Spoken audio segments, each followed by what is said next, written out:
Today we're going to be looking at a short interview clip from Justin Brierley where he talked to Richard Dawkins, who ended up admitting that there's evidence for God.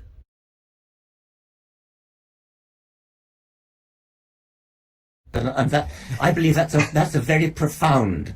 I mean, if somebody was going to convince me of the need for a God, it would be there. It would be not in my own field of biology. And I found, I mean, I've read The Language of God, and indeed I reread it today. I read it first when it came out.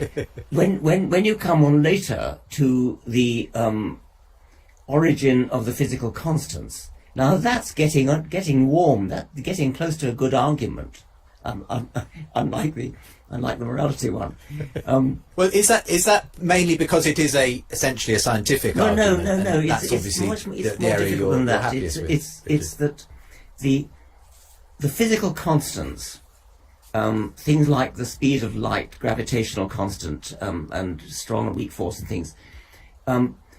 Physicists agree. Most physicists agree that if you change any of those constants by even a very, very small amount, then we don't come into existence. The universe doesn't come into existence. They have to be like that in order for galaxies to form, for stars to form, for chemistry to form, actually, and then for the prerequisite for life to evolve needs that as well. So that's the nearest approach to a good argument. So it seems like the house of cards that was built by the new atheist is starting to fall.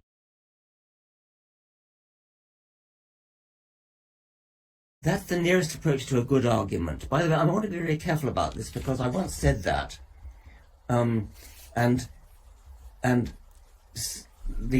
going to mention the name of the man I was having a debate with. He seized onto that later, and then I think a couple of days later, he went up to Scotland and said, "Dawkins is a convert. He's or not quite that."